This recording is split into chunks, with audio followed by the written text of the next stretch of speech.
Bonjour à tous et bienvenue à notre premier webinaire. Donc, je suis Claudette Brialix, présidente de la FNAP-AF depuis 2018, mais à la FNAP-AF depuis très longtemps puisque j'ai assuré une vice-présidence depuis 2008. Géographiquement, je suis située en Berry, dans le département de l'Indre, dans la région Centre-Val de Loire. Donc, bienvenue. Les bénévoles que nous sommes débutons dans ce type d'exercice. Et je vous remercie d'excuser les incidents qui pourraient émailler cette séance. Jamais campagne électorale pour l'élection d'un président de la République ne s'est déroulée dans un tel climat. Après la crise sanitaire déclenchée par la Covid-19, la crise internationale provoquée par la guerre en Ukraine ajoute à l'inquiétude et aux incertitudes de l'avenir. L'effet sur notre économie déjà se fait ressentir. Mais ces crises ne doivent pas être un prétexte pour taire un problème sociétal majeur, le vieillissement et sa prise en charge. Nous remercions tout d'abord les personnels médicaux, paramédicaux, les aides à domicile qui se sont investis en prenant des risques pour soigner. Nous associons dans nos remerciements toutes les personnes exerçant des métiers dits de première ligne qui ont permis que la vie continue. Le vieillissement est le grand absent des débats de cette campagne. Pas mis en avant prioritairement dans les programmes, peu soulevé par les médias lors des grandes émissions politiques. La société ne veut pas regarder la vieillesse en face, ce n'est pas fun. Depuis 20 ans, les présidents de la République qui se sont succédés ont multiplié les promesses pour y répondre. Ils ont engagé de multiples concertations, débouchant sur des rapports tous enterrés. Tous les engagements ont buté sur le financement. La loi Grand Âge que le président Macron a promis à plusieurs reprises a été à nouveau abandonnée. Il estimait qu'elle ne serait pas comprise par les jeunes eux-mêmes en difficulté.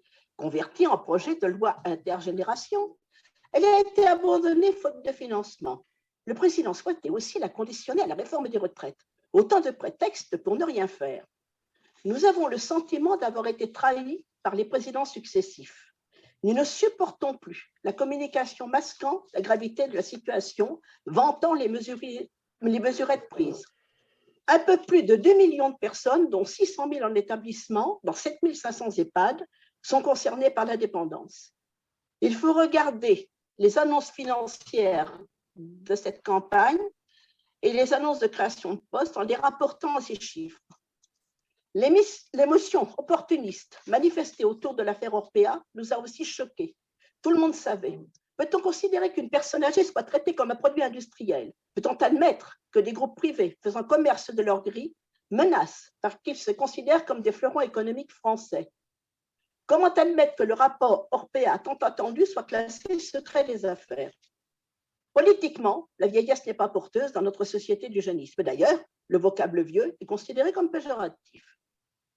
Peu importe qu'une partie d'entre eux sera concernée par la perte d'autonomie. On peut considérer que c'est 40% à peu près.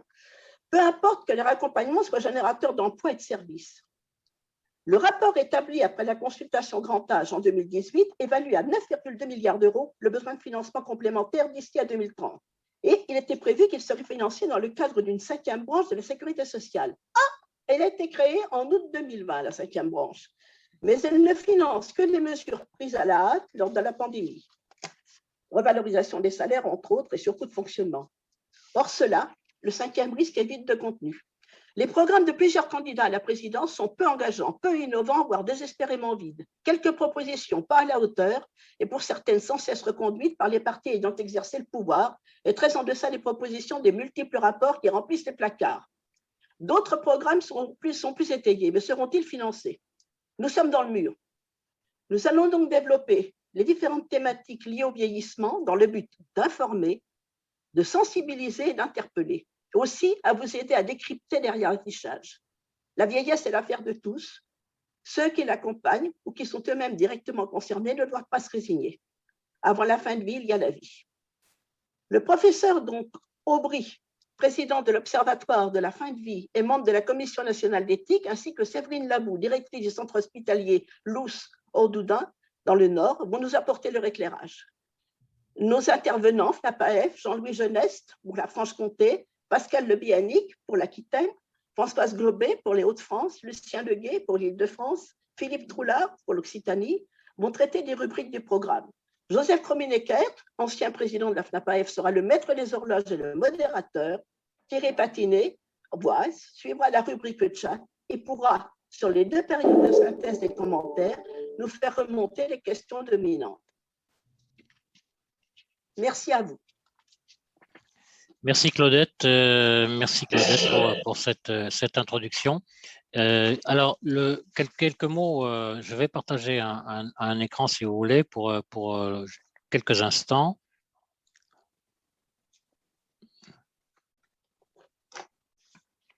Voilà, je vais le diminuer un petit peu. Donc voilà, nous nous sommes posés entre nous tous qui sommes des représentants des usagers et plutôt, disons, assez proches des professionnels, bien sûr, qui rendent le service, les services. Nous nous sommes posés un certain nombre de questions, une dizaine ou une douzaine de questions que nous avons rassemblées en plusieurs chapitres. Comme vous le voyez sur le programme qui est là sous nos yeux à l'instant, nous avons rangé ces questions en plusieurs chapitres, en plusieurs titres. J'ai marqué titre, mais on pourrait dire chapitre. Donc, le premier titre, c'est la société face au vieillissement. Je ne vais pas vous lire maintenant toutes les questions, mais toutes ces questions seront traitées au fur et à mesure de la conférence. Donc, c'est des questions que nous nous posons, mais si nous nous les posons, c'est parce que les usagers et les personnes que nous représentons, évidemment, se posent ces questions. La première partie, ce sera la société face au vieillissement. Dans le B, titre 2, nous nous poserons des questions sur l'accompagnement du vieillissement. Et puis ensuite, nous aurons évidemment une énorme question sur la question des financements déjà évoquée à l'instant par Claudette Brialix.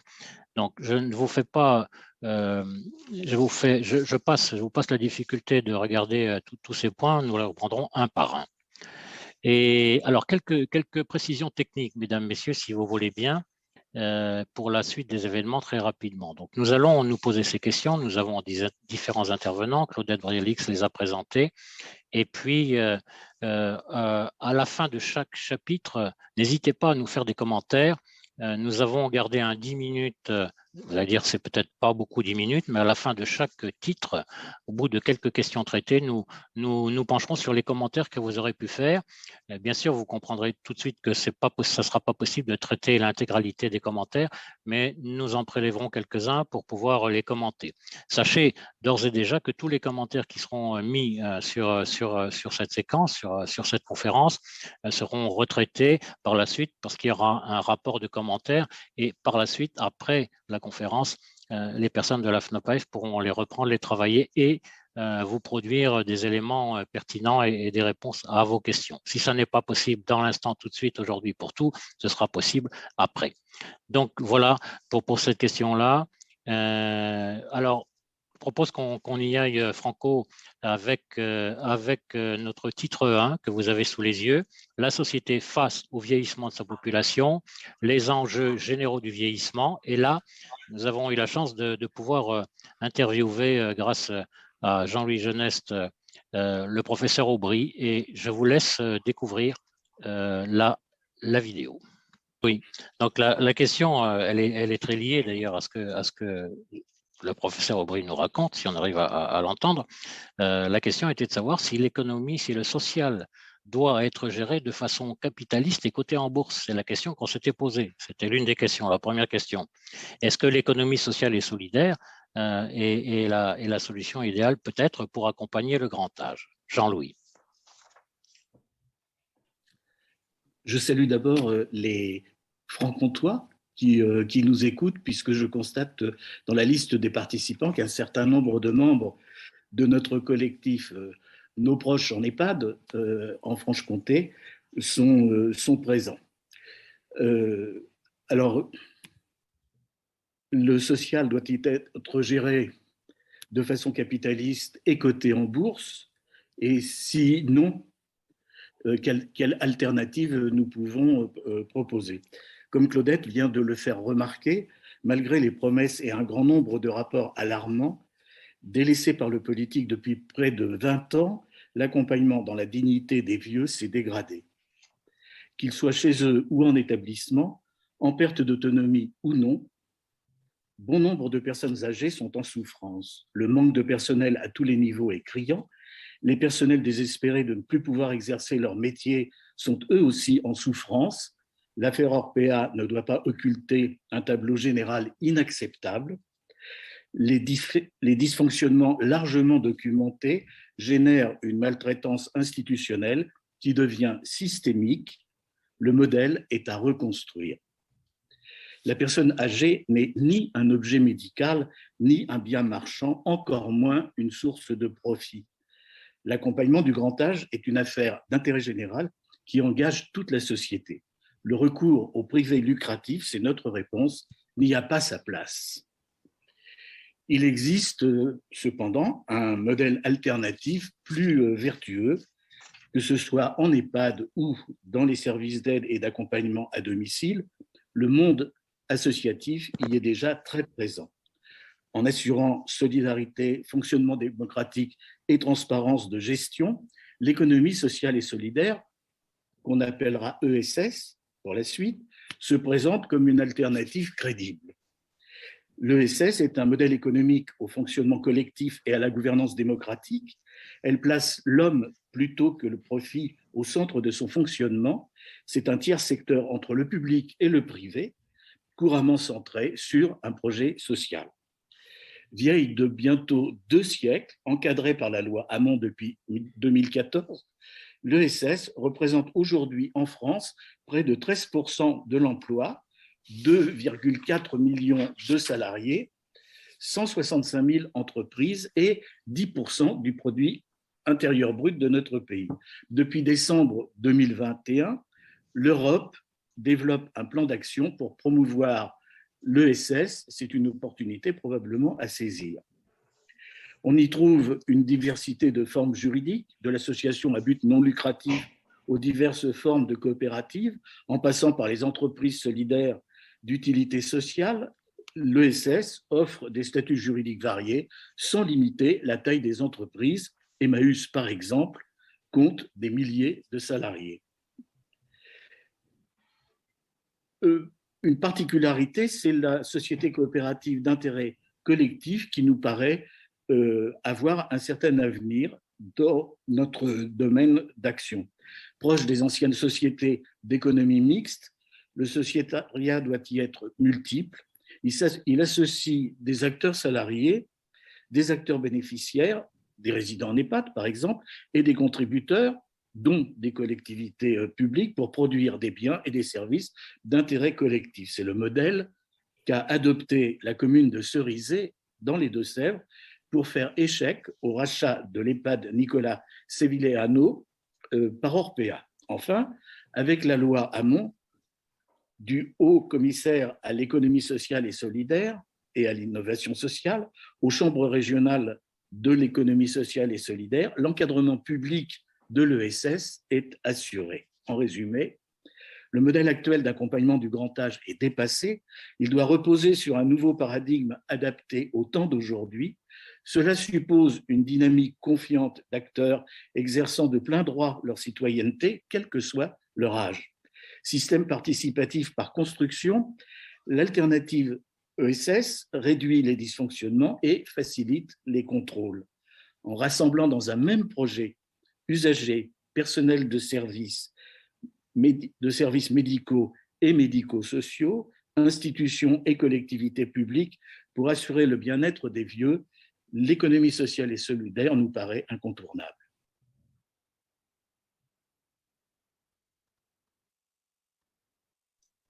Ton micro, Joseph. Ton micro, Joseph. Merci Jean-Louis pour cette intervention. Je ne veux pas tenter de vous repasser tout de suite le professeur Aubry. Pendant les commentaires, les 10 minutes de commentaires tout à l'heure, je le regarderai pendant que vous partagerez sur les commentaires pour le passer en seconde partie. Merci bien Jean-Louis. Donc première question, c'était sur l'économie sociale et solidaire. Et puis la deuxième question, que nous nous sommes posés, nous autres les représentants des usagers, c'est quelles sont les évolutions souhaitées pour les EHPAD. Ça, c'est une question qui a concerné beaucoup de monde et c'est Pascal Le Bianic que nous avons à l'écran qui nous donne des éléments de réponse. Pascal. Merci Joseph. À mon tour de remercier tous les participants de Nouvelle-Aquitaine. Je suis ici en Limousin, où nous avons 7 cm de neige, mais bien au chaud et content d'être avec vous. Merci à tous les personnels, à toutes les familles qui sont présentes et aussi les représentants de l'administration, car je crois qu'ils sont aussi présents. Pour ma part, je suis rentré en gérontologie il y a 32 ans, comme directeur d'établissement, puis directeur d'EHPAD, plutôt en Bretagne. J'avais le passeport. Et puis, j'ai été aussi proche aidant durant 14 ans. Aurions-nous trouvé le coupable idéal à travers les groupes cotés en bourse, gestionnaires et propriétaires d'EHPAD, exonérant ainsi les gouvernements successifs des carences de financement public en faveur du grand âge? Les EHPAD non lucratifs, privés, associatifs et publics sont-ils exempts de tout reproche et des garanties de bientraitance? Voilà les questions que j'aimerais aborder avec vous. Allons faire un petit tour en Europe pour élargir un peu la région Nouvelle-Aquitaine. Selon le rapport Libaud, la France dispose d'un des plus forts taux de personnes âgées de plus de 85 ans institutionnalisées, 21% contre 8% en Finlande et en Espagne et 11% au Danemark. A contrario, la part du produit intérieur brut consacrée à la perte d'autonomie est parmi les plus faibles d'Europe, 1,7% pour la France contre 3,7% aux Pays-Bas ou comme en Suède ou 2,5% au Danemark. Ainsi, on a un effet de ciseau de faiblesse de financement public et de forte institutionnalisation qui se retrouve dans les taux d'encadrement en EHPAD qui plafonnent en France à 62 salariés, tous secteurs confondus, pour 100 résidents accueillis, quand ils sont de 100% au Danemark et de 120 salariés pour 100 résidents en Allemagne. Pour rappel, les préconisations de Dominique Libaud, mais également de Monique Iborra, étaient de porter, alors pour Dominique Libaud, en 2024, ce taux à 80 salariés pour 100 résidents. Ce ratio était déjà inscrit en 2006 dans le plan Solidarité Grand Âge. Autre chose, la plateforme 3977 Allo Maltraitance Personnes Âgées nous informe que tous les secteurs des EHPAD, indifféremment de leur statut, sont concernés par les signalements en institution. Ceci est donc la preuve qu'il s'agit bien prioritairement d'une maltraitance systémique par sous-financement des dotations publiques. Je vais maintenant évoquer autre chose qui concerne une possible régulation qui n'a pas lieu aujourd'hui par l'offre. Lorsqu'un résident et ses proches signent un contrat de séjour, ils n'ont aucune idée de la qualité de séjour qu'ils vont trouver. Aucun indicateur de la qualité n'est rendu public à ce jour. Avec une durée moyenne de séjour de 2 ans et demi pour un tarif hébergement moyen de 2 000 €, la dépense d'un séjour en EHPAD s'élève à plus de 50 000 €. Accepterions-nous aujourd'hui de signer l'achat d'une maison de campagne pour ce prix sans avoir connaissance de tous les diagnostics? La ministre a proposé de remédier à cette carence lors des mesures post-affaires Orpea en rendant public 10 indicateurs, dont le taux d'encadrement, ainsi que les rapports d'évaluation de la qualité, le tout adossé à la plateforme pour les personnes âgées où apparaissent les tarifs. Nous pensons que c'est plutôt une bonne chose. Les évaluations externes de la qualité, ramenées demain à 5 ans, font toutefois toujours l'objet d'un conflit d'intérêts entre l'EHPAD et les organismes évaluateurs qui choisissent et payent leur évaluateur. Examinons maintenant dans les groupes d'EHPAD non lucratifs. Les établissements non lucratifs se distinguent par l'absence de profits redistribués aux administrateurs bénévoles, ce qui n'exclut pas les bénéfices d'exploitation. Afin de favoriser les négociations, les CEPOM, contrats pluriannuels d'objectifs et de moyens, ont incité les ARS et les conseils départementaux ont incité les établissements à se regrouper. Il est désormais très fréquent de trouver des directeurs cumulant 2 ou 3 établissements, ce qui contribue à les éloigner du contact avec les équipes, des résidents et des familles. Les groupes associatifs n'échappent pas à cette règle en négociant depuis les directions générales des contrats de groupe au motif d'économies d'échelle. Ainsi, il sera très difficile pour un directeur d'agir sur la qualité de la prestation de restauration auprès du sous-traitant lorsque celle-ci est négociée au niveau du groupe. On observe aussi dans les groupes associatifs un gonflement des fonctions support des directions générales qui recrutent facilement des chargés de mission, des cadres, en centralisant les modes de gestion, qualité, finance, GRH, etc., avec pour conséquence une hausse importante des frais de siège qui, pour les établissements non habilités à l'aide sociale, n'est pas encadrée par les autorités de contrôle. On retrouve dans les grands groupes le fameux New Public Management, concentration, centralisation, gain de performance et qui peuvent avoir pour conséquence une déshumanisation des modes de gouvernance. Quelles sont les évolutions que nous souhaitons ici à la FNAPAF?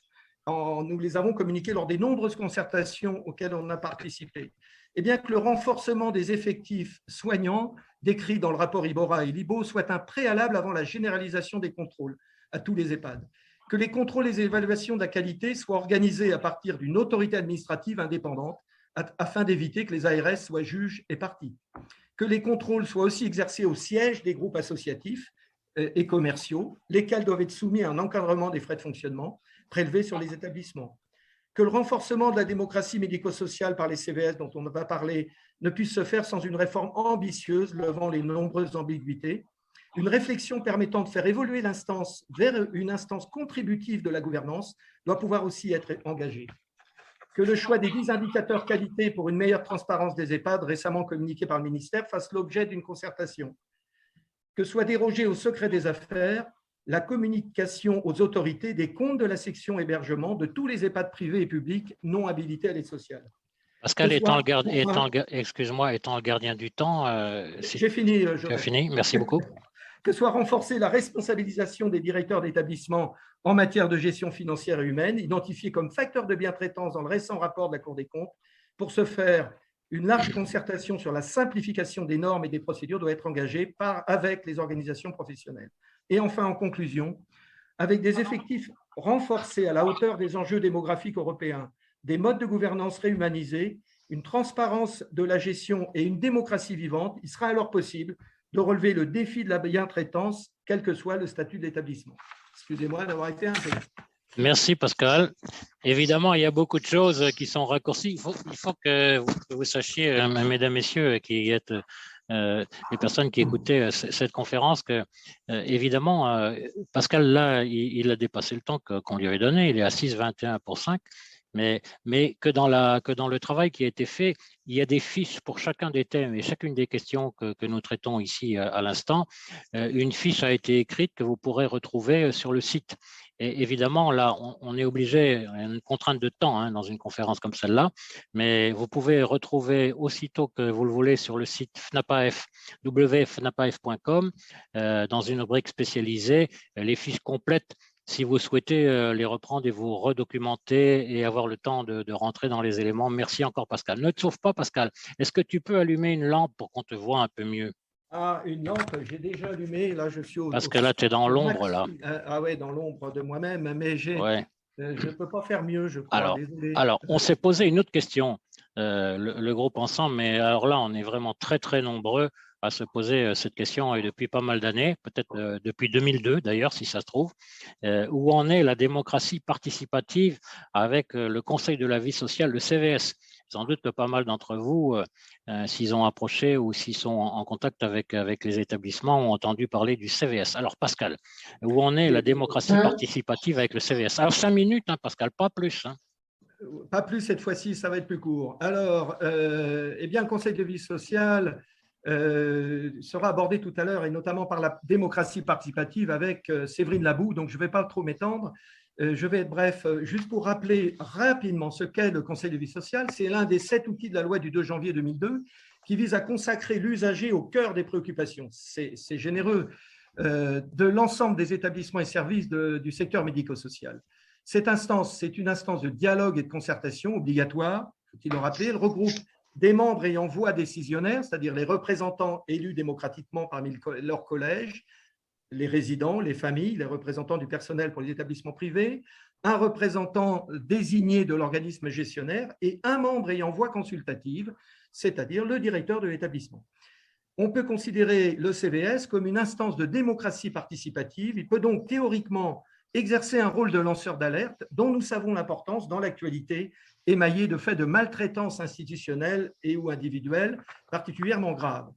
Il se réunit un minimum 3 fois par an, et peut aborder tout sujet intéressant le fonctionnement de l'établissement. Il n'y a donc en théorie pas de limite concernant les sujets d'interpellation. Contrairement à la commission des usagers, il ne peut citer les personnes impliquées dans les problématiques abordées, ce qui n'empêche pas d'aborder la situation, d'autant plus lorsqu'elle est révélatrice d'un dysfonctionnement institutionnel. Les élections CVS doivent être effectuées démocratiquement dans chacun des collèges respectifs, résidents, familles, salariés, et on ne peut pas procéder à la désignation telle que certains le pratiquent encore. Le président élu prioritairement parmi les résidents établit l'ordre du jour, anime la réunion, effectue le compte-rendu et le relevé de conclusion. Peut être assisté du secrétariat de l'établissement pour ce faire. Le directeur d'établissement qui vient consulter le CVS ne peut pas être en même temps le représentant de l'organisme gestionnaire. Le contrôle, eh bien, il y a très peu de contrôle, des autorités de contrôle et de tarification, on le sait, mais quand elles contrôlent, elles ont la charge de vérifier le bon fonctionnement du CVS, ce qu'apprécient également les évaluateurs de la qualité. Nous n'avons pas connaissance, contrairement aux instances représentatives du personnel, de sanctions administratives ou judiciaires prononcées pour délit d'entrave au bon fonctionnement d'une instance représentative. Ainsi, un fonctionnement non démocratique causé d'une part par des élus désignés par la direction et d'autre part par un pilotage total de l'instance par l'équipe d'encadrement qui s'invite en nombre lors des réunions, peut passer complètement sous les radars de l'inspection et ou de l'évaluation.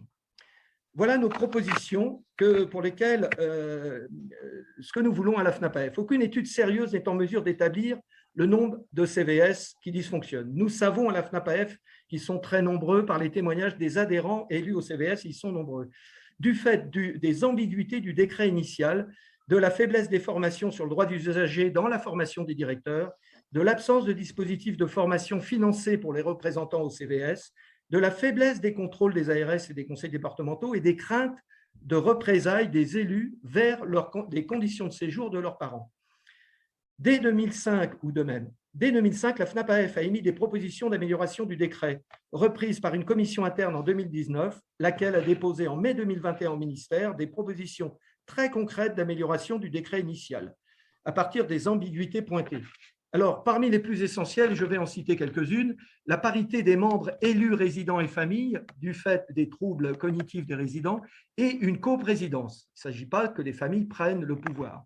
Le caractère obligatoire du CVS, l'obligation d'organiser des élections démocratiques, l'introduction des personnes de confiance au sein du collège des familles, la protection des membres élus, familles et résidents contre toute pression, l'étendue des sujets dont peut se saisir le CVS, l'obligation d'affichage et d'information, l'obligation de consultation du CVS en cas de limitation des visites des proches. Lors d'une concertation le 25 février au ministère, nous avons appuyé l'introduction d'un siège avec voix consultative à la personne qualifiée, ainsi qu'au représentant local du défenseur des droits, afin de garantir l'effectivité du droit des résidents et de leur citoyenneté. Si l'instance est souvent reléguée au niveau des contraintes administratives, nous sommes aussi en relation avec des directeurs, tels que la vidéo que vous verrez de Séverine Nabou, investis du respect du droit des usagers, lesquels ont compris que le CVS pouvait être un enjeu fort de démocratie médico-sociale, réussissant à passer de l'information à de la réelle participation, voire de la co-construction, notamment lors de l'élaboration des projets d'établissement. Nous renouvelons ici, en conclusion, notre souhait émis en 2005 lors d'orientations prises en commun avec une fédération de directeurs, de parvenir à réussir, de passer du face-à-face au coude à coude, au service de l'intérêt supérieur du bien-être de la personne accueillie.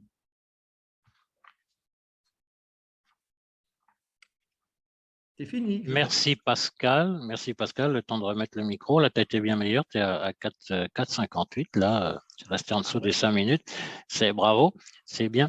Donc, j'ai vu qu'il y avait des questions qui sont passées comme ça, l'une ou l'autre question sur le CVS. On ne va pas y répondre maintenant. Et comme on reprendra tout à l'heure à la fin de ce chapitre, peut-être certaines questions comme celle-là, sans pouvoir les traiter intégralement, hein, comme on l'a dit, parce qu'on n'aura qu'une petite dizaine de minutes. Mais encore une fois, tous les commentaires sont gardés à l'issue de cette conférence et feront l'objet de documents par la suite. Alors, si l'appareil veut bien marcher, on a eu la chance justement sur la question de la démocratie participative et sur la question de savoir faire, comment faire vivre la démocratie participative, une directrice d'EHPAD, d'établissement hospitalier. Je vais tenter de vous la mettre en souhaitant, comme dans les essais, que ça puisse marcher. Comment construire une filière gériatrique? Eh bien, en fait, la crise sanitaire a mis en évidence ce que nous avions déjà observé, à savoir que la relation entre l'EHPAD, l'hôpital et le domicile et la médecine de ville n'était pas des choses simples. Par exemple, au plus fort de la crise du Covid, les hôpitaux débordés n'étaient pas en mesure d'accueillir la totalité des personnes âgées en EHPAD, et on a dit qu'on allait maintenir en EHPAD des personnes qui avaient besoin en fait d'un accompagnement médical assez lourd, au motif qu'on considérait que les EHPAD étaient médicalisés. Et là, cela a mis en évidence un problème de fond. L'EHPAD est dit médicalisé, mais il est très insuffisamment médicalisé et certainement pas à la hauteur des besoins nécessaires. D'ailleurs, ceci a été très bien expliqué, si vous voulez entendre une explication sur ce point, par le docteur Vargon, qui est chef des urgences de l'hôpital de Saint-Denis, qui l'a très bien posé. Mais même avant l'EHPAD, aussi pendant la crise sanitaire en particulier aussi, puisque l'hôpital avait absolument besoin de lits, des personnes âgées qui étaient à domicile se sont retrouvées de retour à domicile, mais sans forcément qu'elles aient un médecin traitant disponible, quand elles en avaient, et d'autre part, sans que les services d'aide à domicile qui accompagnaient ces personnes soient informés de ce qui leur était arrivé pendant leur hospitalisation, en particulier, est-ce que c'était Covid ou pas. Bon. D'une façon générale, nous avons quand même un problème de liaison pour les entrées en EHPAD, les retours de l'hôpital, pardon, pour les entrées à l'hôpital, pour les retours de l'hôpital vers les EHPAD, pour les retours de l'hôpital vers le domicile, et en particulier un problème très marqué au service des urgences, où il est arrivé qu'on renvoie des personnes à domicile en pleine nuit, sans s'assurer forcément qu'elles avaient le bon moyen d'être reçues à leur retour du service des urgences, quand bien même leur situation aurait été stabilisée. Il y a aussi un autre problème qui est pour libérer des lits d'hôpitaux, c'est la pression qui est exercée sur les familles pour qu'en particulier on trouve des solutions et une orientation vers les EHPAD. Alors comme on dit, l'orientation en EHPAD doit être consentie, mais hélas, quelquefois ça se fait dans l'urgence et pas forcément de très bonnes conditions. Donc il y a là quelque chose à construire. Ce qui complique la construction de cela aussi, c'est qu'il faut savoir qu'à domicile, il y a un financeur intervenant qui est le département, et en ce qui concerne toute la politique sanitaire, celle-ci relève de l'État. Donc pour nous, de toute façon, si on veut avoir un accompagnement cohérent du vieillissement de la population, il va bien falloir construire ce que nous appelons, nous, une filière gériatrique qui prenne en charge dès le domicile et dès les premières difficultés, jusqu'à l'EHPAD, si le passage est nécessaire, jusqu'à la fin de vie avec les passages à l'hôpital. Je voudrais simplement rappeler que le sanitaire et l'hôpital, c'est un lieu où on soigne. Et l'EHPAD, c'est d'abord prioritairement un lieu de vie, certes où on a des soins, mais ce n'est pas en fait le volume de soins de l'hôpital. Donc c'est pourquoi nous voulons construire une filière gériatrique. Ce que nous ne voulons plus voir aujourd'hui, c'est que les personnes âgées restent aux urgences sur des brancards inconfortables pendant des heures. Donc, que les urgences renvoient les personnes âgées la nuit, tant au domicile qu'en EHPAD, que des pressions soient exercées sur les familles pour libérer un lit d'hôpital, ne laissant pas le temps de préparer la personne âgée, que des tâches non assumées, en particulier le week-end, par les services de soins infirmiers à domicile par défaut de personnel, retombent sur les aides à domicile, par exemple des aspirations de glaire, des choses comme ça, choses pour lesquelles elles ne sont pas formées et où à la limite c'est très inconfortable et dangereux pour elles, et ça peut être inconfortable et dangereux pour la personne elle-même aussi. Et aussi ce que nous ne voulons plus, c'est que les personnes âgées à domicile, déjà, puisque c'est là que ça commence, soient amenées à renoncer aux soins parce qu'elles n'ont plus de médecin et parce qu'elles ne peuvent pas se transporter. Donc c'est pour ces raisons que nous considérons qu'il faut une politique du vieillissement cohérente sur la totalité du parcours de vie de cette tranche d'âge. Je vous remercie. Merci Claudette. Cette fiche aussi a fait l'objet aussi d'une fiche qui est en ligne sur le site de la FNAPAF, www.fnapaf.com. Merci Claudette. Alors pour le coup, cette fois-ci, je ne me tromperai pas en disant qu'on a regardé un certain nombre de questions, on a entendu un certain nombre d'éléments de réponse grâce à nos intervenants. Du côté des commentaires, je vois qu'il y a beaucoup de commentaires. Alors on a un petit 10 minutes. Thierry, qu'est-ce que tu ressors comme point majeur qui pourrait être posé sur la table? Alors, il y a trois grandes catégories. La première, ça concerne l'évolution souhaitée des EHPAD. Le deuxième, et c'est la majorité des commentaires, tourne autour de la question du CVS et de la démocratie participative. Et le troisième, c'est la dernière, concernant la globalité de la filière gériatrique, l'intervention que Claudette vient faire. Comme je suis en train de parler, il y a des chats qui arrivent, je ne peux pas les intégrer pour l'instant. Oui. Globalement, je vire le dernier point. Les commentaires sont d'accord avec ce qu'a dit Claudette sur la nécessité d'une prise en charge globale, cohérente, d'une filière gériatrique. Donc, je reviens aux deux premiers points. Le premier, concernant l'évolution des EHPAD, il y a des questions, y compris, il y a des questions qui nous ont été posées avant ce webinaire. qu'on avait déjà reçues par mail. Donc, je les intègre quand elles rentrent dans la question. Donc, il y a la question de la dénomination des EHPAD. Le H d'hébergement devrait être plus habitation, ce qui renvoie à ce que dit Claudette, un lieu de vie. Et puis, avec surtout l'idée qu'il faudrait s'orienter, donc c'est plus des commentaires, il y a très peu de questions, il faudrait plus s'orienter vers des structures de vie plus petites, et à l'instar d'exemples qui existent, je crois que c'est Pascal qui parlait, ou Jean-Louis de la Cerizay.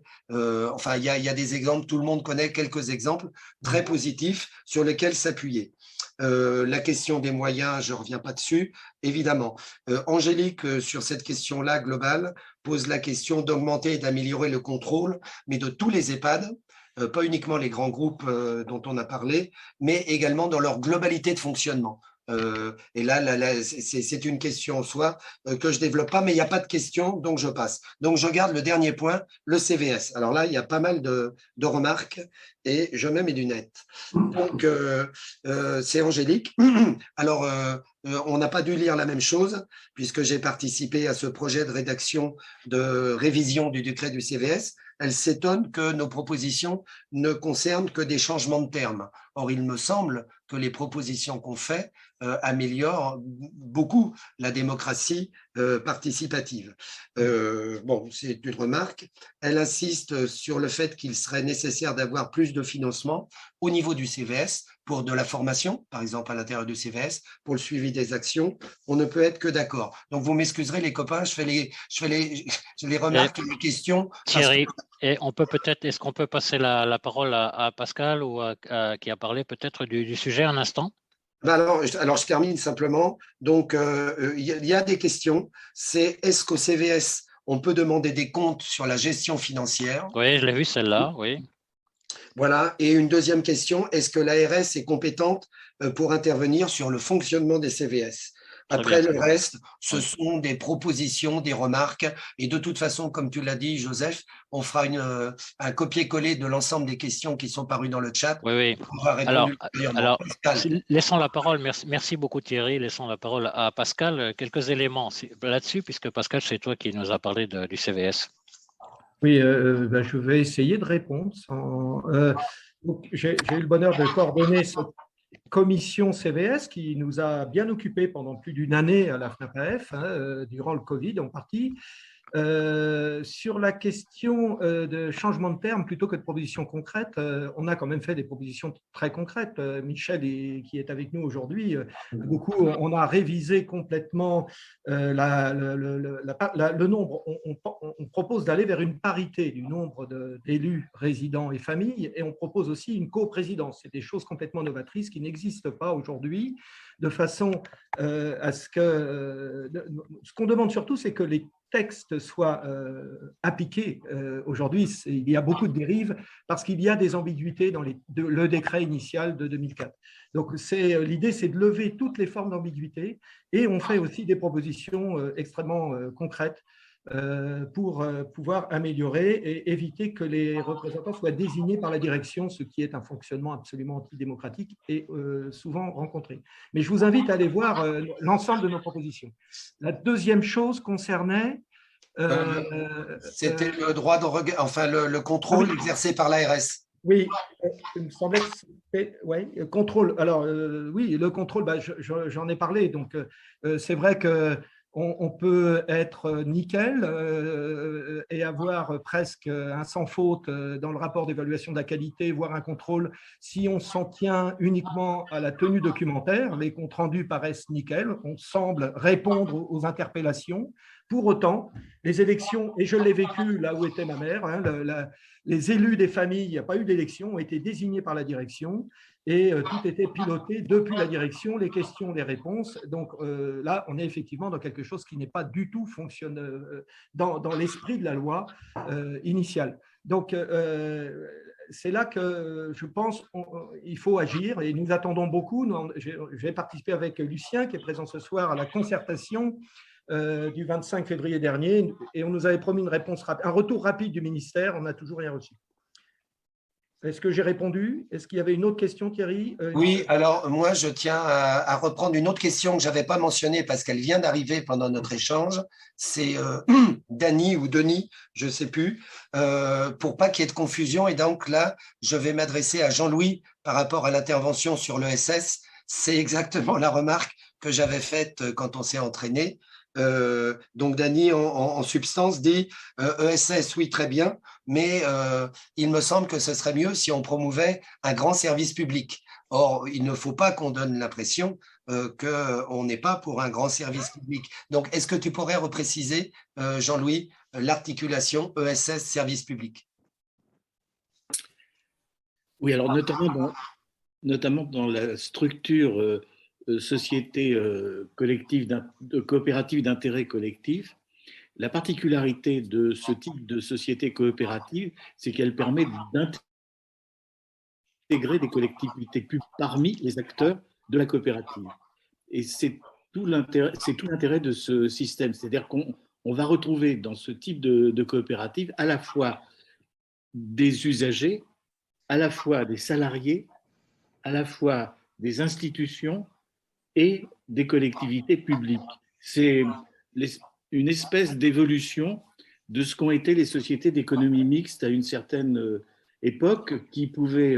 alors j'ai oublié de dire qu'il peut aussi y avoir des représentants de sociétés commerciales d'ailleurs dans ce système. Donc, il n'y a pas d'incompatibilité. En fait, ce qui serait souhaitable, c'est que le privé lucratif se transforme petit à petit en structure de l'économie sociale et solidaire, et à côté d'un système public qui peut parfaitement exister. Il est possible, comme ça s'est passé à Cerizay, d'intégrer dans une société coopérative d'intérêt collectif une collectivité publique. La commune de Cerizay fait partie des sociétaires de la SCIC de Cerizay. Merci Jean-Louis. Si tu permets, oui. je voudrais ajouter un point.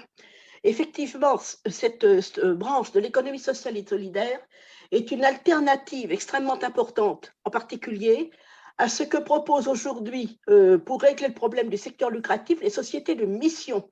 La société de mission ne présente pas du tout les mêmes garanties que l'économie sociale et solidaire. Donc, il est bien évident qu'il y a d'un côté le service public, qui est quand même une part importante, mais qu'il faut faire très attention et soutenir l'économie sociale et solidaire face en particulier aux transformations des gros groupes en sociétés de mission. Merci Claudette. Je propose qu'on avance. On a passé le temps prévu à cet échange. Encore une fois, mesdames, messieurs, qu'on ne peut pas entendre, mais je vois que vous faites de nombreux commentaires. On ne perdra rien. Tous les éléments seront repris et suivis dans les meilleurs délais. Mais passons à la partie suivante, parce qu'on s'était posé différentes questions. Vous vous souvenez, dans un premier point, sur un premier chapitre, nous étions sur la société face au vieillissement. Et puis là, dans un deuxième chapitre, nous sommes posés un certain nombre de questions sur l'accompagnement du vieillissement.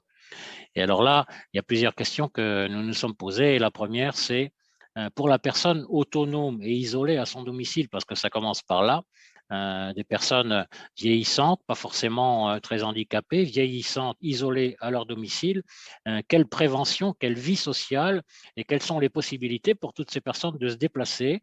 Et nous passons la parole à Françoise Goblet, si tu veux bien, Françoise. Bonjour à tous, Françoise Goblet. Oui, je suis venue dans le monde du vieillissement pour deux raisons. La première, parce que j'ai eu un papa qui était en EHPAD et les conditions étaient mauvaises et le CVS très mauvais. Et la deuxième, donc on a créé une association, et la deuxième parce que je suis kinésithérapeute libérale et donc je constate sur le terrain un peu comment se passe la prise en charge des personnes aussi bien en EHPAD qu'à domicile. Pour répondre à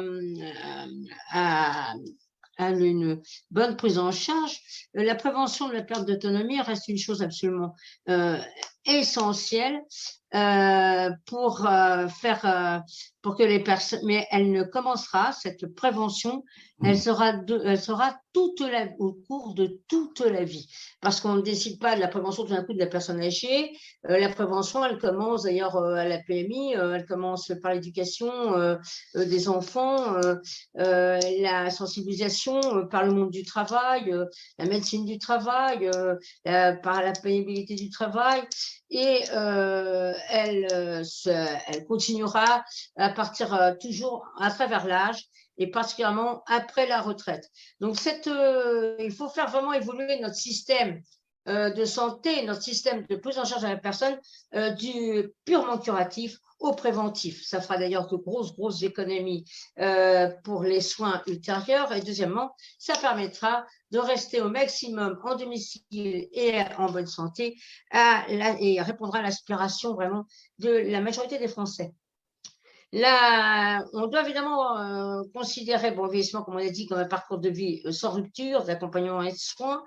Et donc, pour ça, la prévention demandera une coordination extrêmement importante entre les différents acteurs sur le terrain, donc les soignants, le sanitaire, les soignants, le médico-social et le social. Le seul problème, c'est qu'actuellement, il y a un gros problème, c'est que tous les secteurs sont cloisonnés, ont leur propre fonctionnement, leurs propres finances.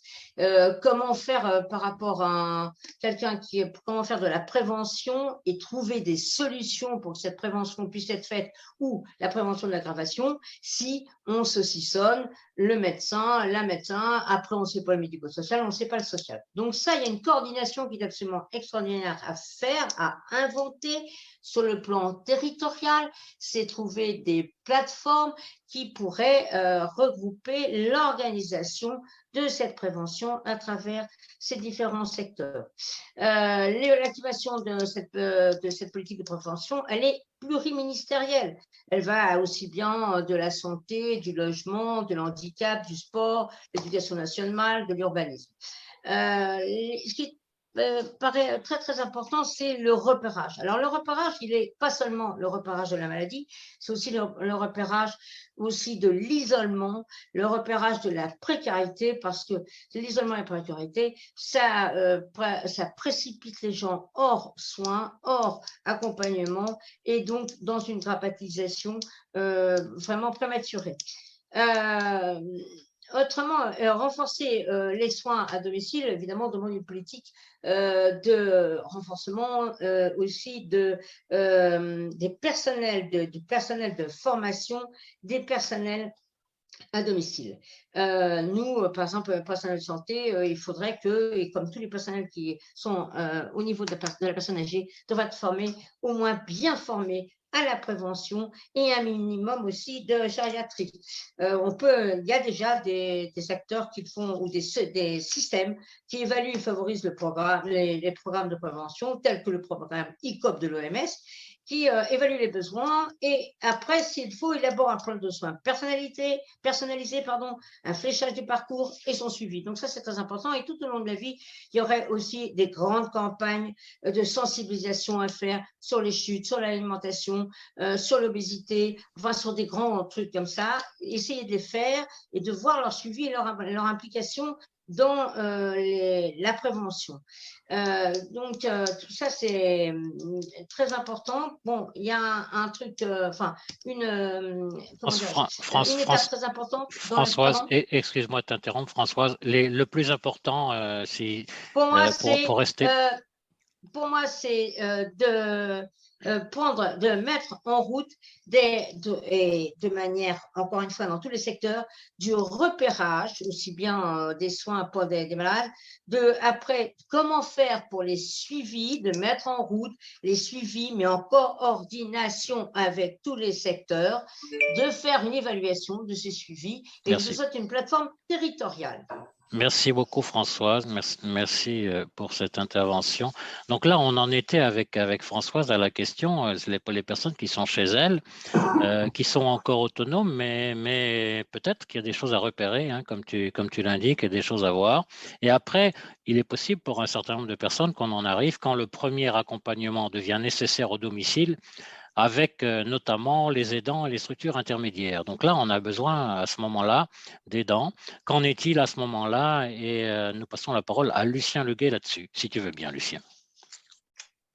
Oui, bonjour. Et donc, comme mes prédécesseurs, je voudrais évidemment saluer tous les aidants, tous les membres des associations d'aide à domicile, et en particulier les administrateurs et responsables de l'association de maintien à domicile de Vélizy, dont je suis également l'administrateur, puisque je vis en région parisienne où je suis également président d'une association créée avant l'an 2000 qui s'appelle Vieillir dans le bien-être et la dignité. Donc, à propos de l'aide à domicile, je vais commencer par une remarque un petit peu iconoclaste. Hein, le choix des Français en faveur du domicile, qui est tant vanté, évidemment, y compris par les politiques, est-il lié à la mauvaise qualité et à la réputation des EHPAD? Si les futurs résidents étaient assurés de trouver un vrai chez-soi, y seraient-ils autant opposés? Alors, évidemment, c'est une question un peu particulière, mais il ne faut pas que là, compte tenu du virage domiciliaire pris par le gouvernement actuellement, on oublie également les créations d'EHPAD. Ce n'est pas de mon ressort, ce sera celui de Michel tout à l'heure, mais la transition démographique qu'on nous a tant vantée, en fait, devrait quand même conduire à une multiplication des EHPAD. Alors, avant ça, au moment de la retraite, évidemment, le domicile devient le lieu de vie permanent et il ne doit pas pour autant devenir un lieu d'isolement avec la fin de vie sociale. Donc, des solutions existent pour rompre cet isolement. La plupart du temps, on trouve des clubs, des associations, des visites à domicile, qu'elles soient organisées comme par exemple par les petits frères des pauvres ou par des étudiants. Enfin, quand des restrictions de mobilité, de mouvement ou d'attention surviennent, il est possible de se faire aider. Et lorsqu'on vit en couple, le conjoint est évidemment la première personne qui sera mise à contribution. Mais les aides nécessaires peuvent requérir des actes professionnels, comme le rappelait tout à l'heure Claudette, que le conjoint n'est pas en mesure d'apporter. Il faut alors recourir à des services d'aide à la personne ou à des services d'aide et d'accompagnement avec des aides qui peuvent être de nature très différente. Cela peut aller de la téléassistance à l'aide à la toilette et aux soins infirmiers, en passant par le bricolage, les courses et le portage de repas. Les SIAD, les services de soins infirmiers à domicile, interviennent à domicile pour dispenser des soins aux personnes âgées et aux personnes en situation de handicap. Ils contribuent à accompagner les personnes à leur domicile. Leurs interventions sont prises en charge par l'assurance maladie. Donc, à l'exception des soins infirmiers qui sont pris en charge par l'assurance maladie sous préconisation médicale, c'est un contrat qui règle les relations entre les services et les personnes aidées. Plusieurs modes existent, employeurs, mandataires et prestataires. Vous en avez entendu parler. Nous déconseillons le mode employeur qui conduit la personne âgée à gérer elle-même l'aide comme un salarié d'entreprise. Le mode prestataire, plus coûteux, est préférable car il décharge la personne aidée de toute gestion. Cependant, la crise du Covid et les salaires trop bas ont démobilisé les personnels devenus trop rares pour cette activité pourtant indispensable. Alors, une chose qui est quand même à noter, c'est que dans l'ensemble de ces aides, sans que le logement, il faudrait qu'on puisse trouver des équipes qui pourraient intervenir pour un ensemble d'aides sans que le logement soit transformé en moulin ouvert aux quatre vents avec des aides qui se succèdent dans la journée sans coordination. Alors, comme vous le savez, les aidants, depuis la loi sur l'aide, par contre, l'adaptation de la société au vieillissement, les aidants sont reconnus et ils peuvent être financés et recevoir quelques subsides pour des périodes de repli. Alors, je ne reviendrai pas sur l'ensemble des aides qui peuvent être apportées parce qu'on les trouve soit sur les sites bien connu du gouvernement, en particulier le site de la CNSA, voire sur notre site de la FNAPAF, où on a répertorié là aussi les aides qui peuvent être apportées, les aides financières en particulier, qui peuvent être apportées pour ces aides à domicile. Alors, ce qui nous paraît nécessaire, comme je le disais tout à l'heure, c'est que pour plus d'efficacité, il faudrait que ces aides à domicile soient regroupées et placées sous la responsabilité d'un service unique, sans avoir à traiter avec plusieurs interlocuteurs. Les aides pourraient être associées par nature pour offrir des kits, comme par exemple ménage plus aide à la toilette ou ménage plus courses, etc. Et c'est en principe le rôle des SPASAD, c'est-à-dire des services polyvalents d'aide et de soins à domicile qui existent maintenant, mais dont le fonctionnement, si vous voulez, évidemment est un peu difficile à mettre en œuvre, même actuellement, parce que ça nécessite une fusion de plusieurs sociétés ou de plusieurs organisations d'aide à domicile, et qui ne sont pas habituées pour l'instant à travailler ensemble. Lucien, si tu permets, juste j'attire ton attention à le plus important que tu souhaites apporter, parce que si on veut respecter nos délais. Je termine. Je mentionne donc une expérience qui malheureusement n'a pas pu être développée avec la crise du Covid-19, c'est le baluchonnage qui est bien connu au Québec et qui prend le nom en France de relayage. Alors c'est une loi de 2018 qui prévoit ce relayage en France, mais comme vous le savez, la crise n'a pas permis aujourd'hui de développer cette activité qui consiste en fait à avoir une solution de répit pour les dents, qui peut prendre quelques jours de vacances en sachant son proche bien entouré. Voilà. En revanche, aujourd'hui, la loi ne prévoit pas de financement spécifique pour ce baluchonnage. J'ajouterais évidemment qu'il reste nécessaire de développer les structures intermédiaires, en particulier de les introduire, de les humaniser en réintroduisant du personnel de direction dans les résidences autonomie, par exemple, qui sont les ex-logements foyers, qui sont souvent délaissés, en particulier la nuit, les MARPA, les maisons d'accueil rurales pour personnes âgées, et puis les résidences-services qui se développent, mais là aussi un peu à l'instar de ce qui est connu par le privé dans les EHPAD. Voilà.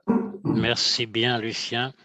Donc, on était sur l'accompagnement. Dans un premier temps, on avait la personne à son domicile. Là, tu nous parles du premier accompagnement avec toutes les choses qui tournent autour de cet accompagnement. Et puis pour certaines personnes, un accompagnement en EHPAD devient nécessaire. Et la question que nous nous posons, que nous nous sommes posés, et nombreux peut-être aussi, l'EHPAD d'aujourd'hui, ce qu'il conviendrait de changer tout de suite. Et nous laissons la parole à Michel Brousse. Bonjour, j'habite Désertine, près de Montluçon. Depuis 18 ans, plusieurs de mes proches ont terminé leur vie en EHPAD où j'ai rencontré beaucoup de problèmes. Aussi, avec l'aide de la FNAPAF, j'ai créé l'association UFAPA. Alors, parlons d'abord des conditions actuelles en EHPAD. Les EHPAD ont une très mauvaise réputation dont les causes sont diverses. Les problèmes sont connus depuis des décennies, citons les principaux. Nous savons que beaucoup de directeurs et salariés des EHPAD font le maximum pour accompagner les personnes âgées qui leur sont confiées, malgré le manque récurrent de moyens. Fâcheuse tendance à nommer un directeur pour 2, voire 3 EHPAD, il semblerait que les directions soient peu formées à la réglementation des conseils de la vie sociale. Les médecins coordonnateurs des EHPAD, quand ils existent, n'ont pas un temps de présence suffisant pour remplir correctement leur mission. Les services de restauration, d'animation, d'entretien du linge sont souvent de piètre qualité. Les repas du soir sont souvent servis trop tôt. Les animations proposées profitent surtout à une minorité plus autonome. Les autres résidents sont plus ou moins isolés dans leur chambre, situation qui provoque l'ennui, la solitude et le désintérêt, constitutifs du syndrome de glissement. Pourquoi ça ne bouge pas? les budgets alloués aux établissements sont insuffisants. Les gouvernements reculent chaque année pour faire voter les budgets permettant enfin de remédier à ce manque récurrent de moyens humains.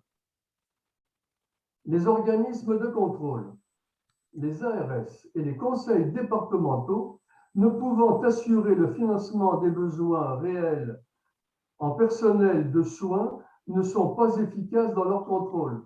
De plus, les problèmes relevés par les familles, les associations et leurs fédérations ne sont pas pris en compte ou à la marge.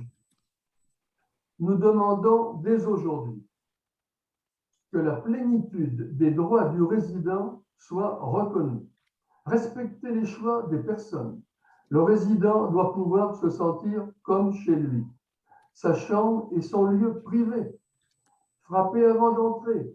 Avoir la possibilité d'avoir sa clé.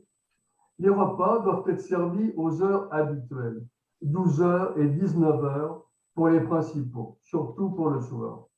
Les menus seront variés et de qualité. C'est un des seuls plaisirs qui leur reste. Que la vie sociale prenne tout son sens. Que les associations du médico-social soient agréées afin que leurs membres puissent devenir représentants des usagers, les RU, comme dans le sanitaire. Ce point est essentiel pour qu'enfin les familles soient entendues et reconnues dans le rôle essentiel qu'elles doivent avoir pour la protection de leurs parents. Que le décret sur le Conseil de la vie sociale soit revu comme demandé par la FNAPEF. On en a parlé. Que les procédures de contrôle des EHPAD soient revues et les rapports d'inspection rendus publics. En résumé, nous demandons que les recommandations sur les droits fondamentaux publiées début mai 2021 par la Défenseure des droits et celles du rapport de la Cour des comptes sur les EHPAD soient reprises par le gouvernement et appliquées par tous les EHPAD. Enfin, qu'une loi grand âge et autonomie, tant attendue, reprenne l'essentiel des préconisations du rapport Libaud. Merci. Merci bien, Michel, pour cette concision. Alors, au chapitre de l'accompagnement du vieillissement après le domicile, après les premiers accompagnements après l'EHPAD, avec Michel Brousse à l'instant, et aussi la question de la santé sur laquelle nous nous sommes interrogés et beaucoup s'interrogent. Pour la santé, quelles améliorations conviendrait-il d'apporter en libéral, compte tenu des déserts médicaux? Point dont on entend beaucoup parler, même s'il a été nié pendant longtemps. Comment tirer profit aussi de la HAD, hospitalisation à domicile et en EHPAD aussi? Et que penser de la médicalisation des EHPAD? Et Claudette nous en a déjà touché un mot avant, et nous donnons la parole à Françoise Coblet.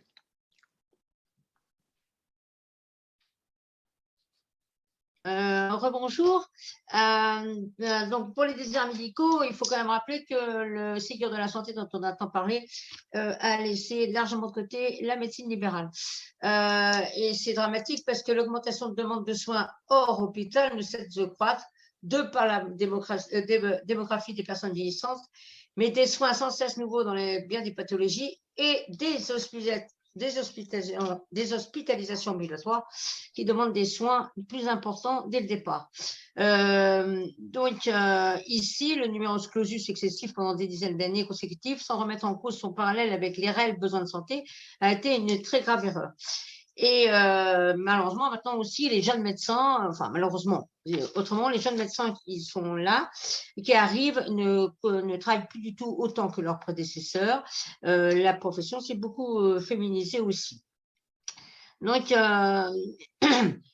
sans médecin traitant, le problème, c'est que le malade sort du parcours de soins coordonné qui laisse un dû à charge du patient, ou pour les plus vulnérables, cela peut aller jusqu'à l'abandon de soins. Donc, les pistes d'amélioration qu'on pourrait voir, c'est d'abord dans les campagnes, c'est d'arrêter de fermer toutes les administrations publiques, écoles et petits hôpitaux de proximité en ruralité.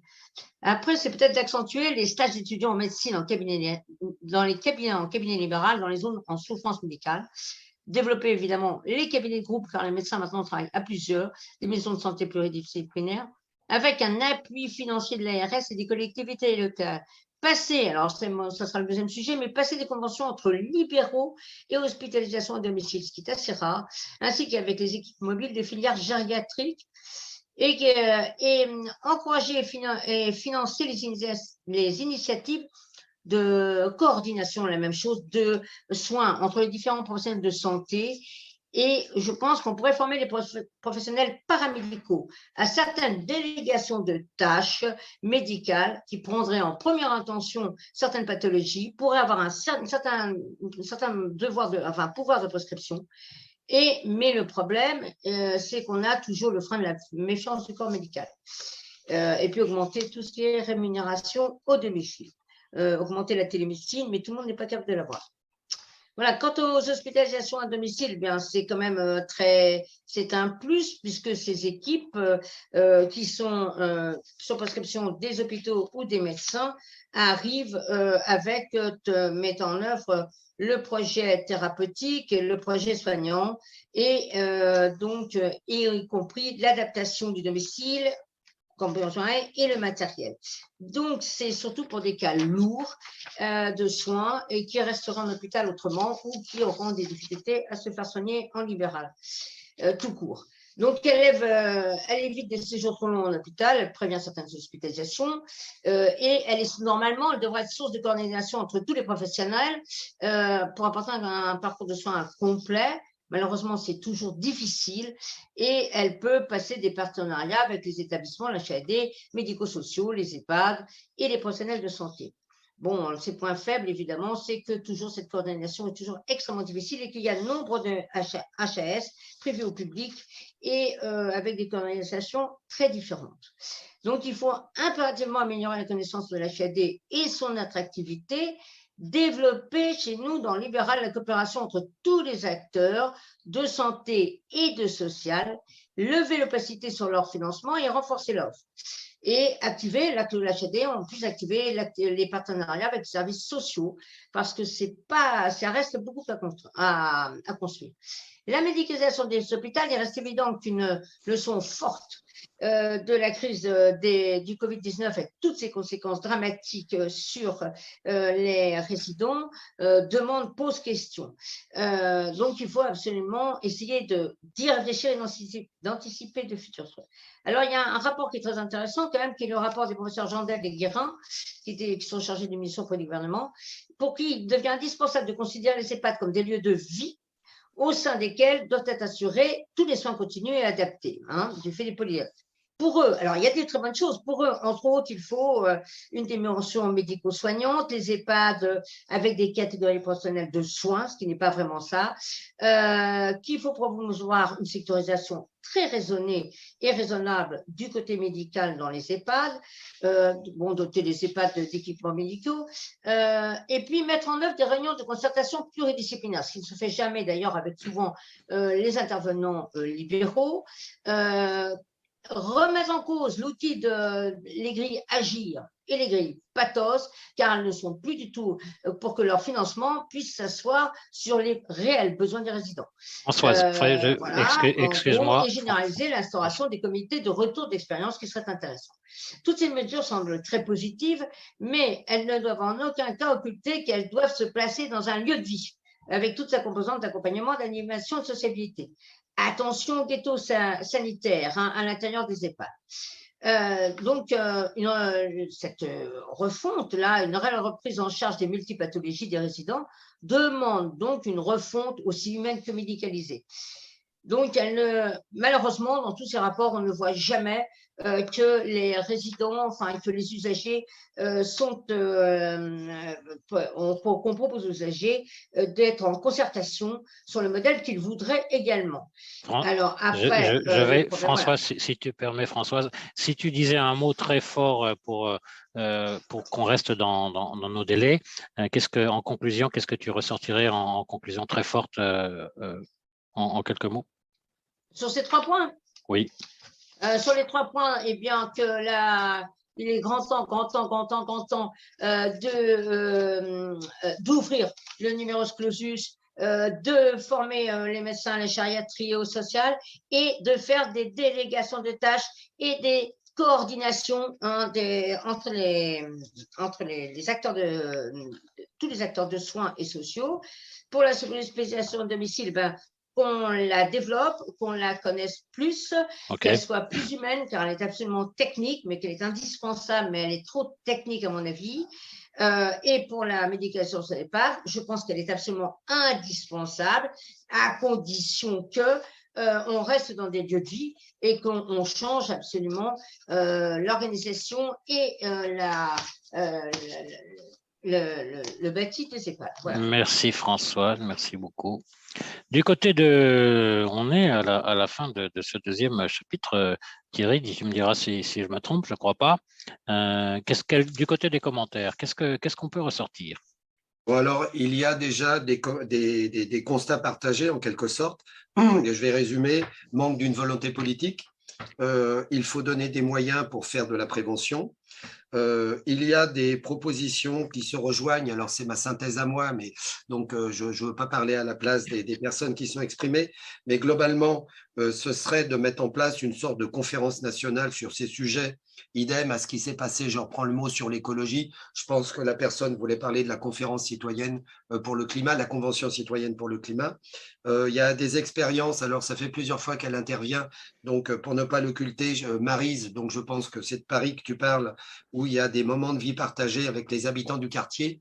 Donc, c'est une expérimentation intéressante, type tiers-lieu. Alors, je reviens par rapport à la fonction qui m'était attribuée, de reprendre les questions par rapport à la thématique qui vient d'être abordée. Oui, les plus importantes, oui. J'en ai relevé 3. Qu'est-il prévu pour les personnes handicapées, retraitées à domicile et non accompagnées? Et personnellement, je ne saurais pas répondre à cette question.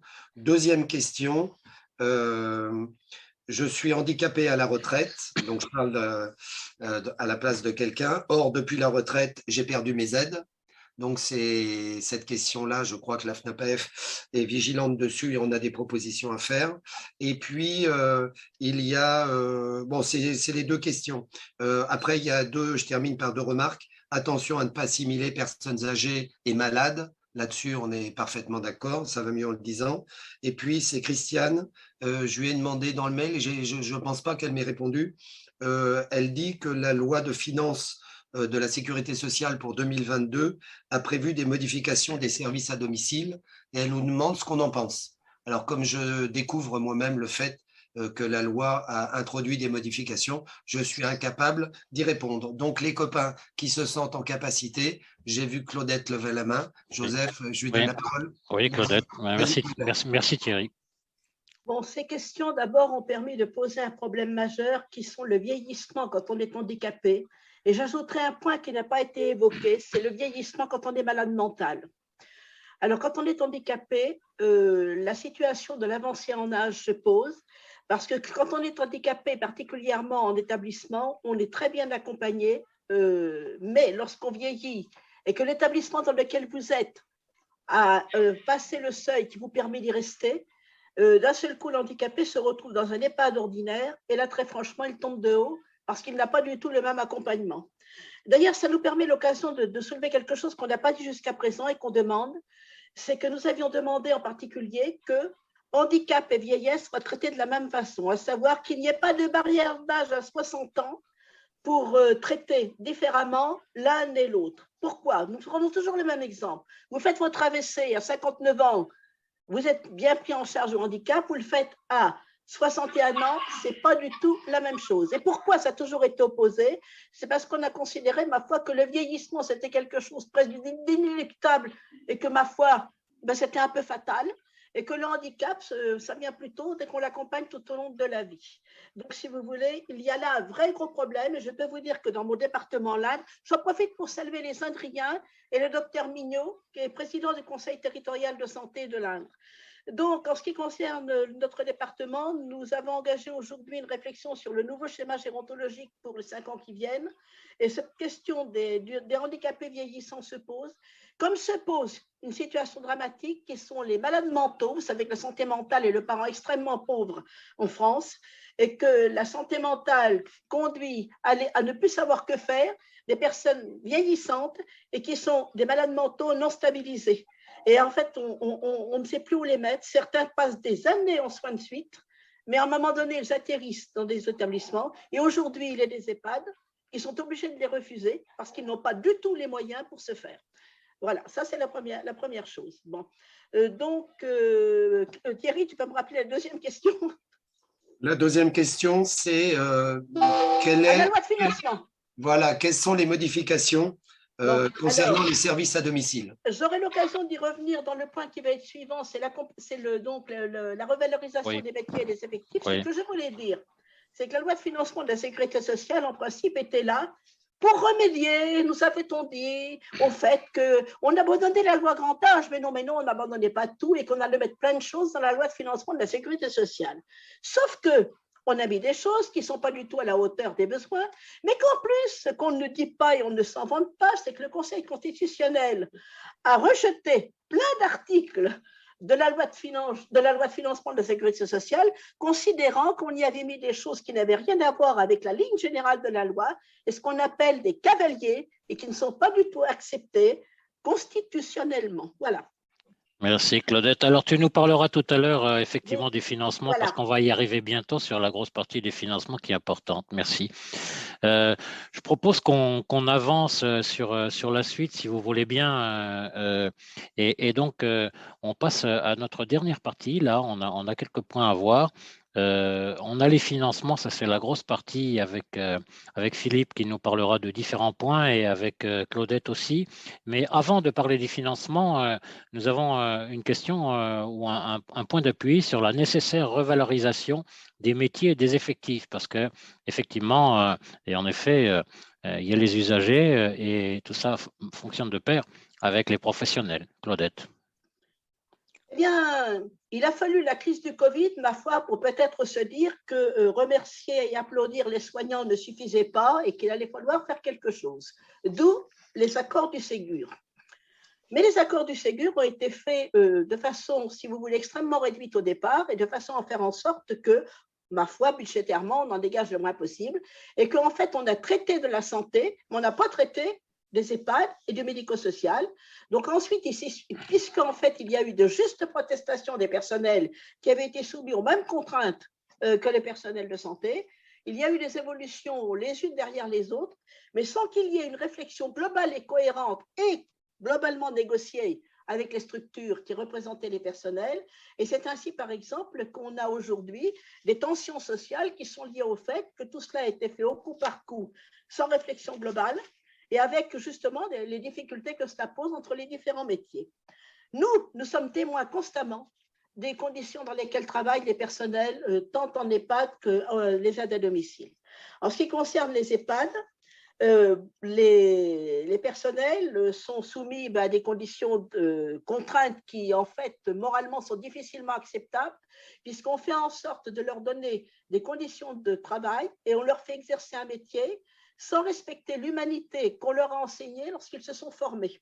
Et là, c'est extrêmement… Il y a des personnels en souffrance qui n'acceptent plus cela. On a considéré en EHPAD, certainement en vue du ministère, qu'il convenait d'organiser la vie d'un EHPAD en cadençant l'organisation de la journée comme on cadencerait une chaîne de production.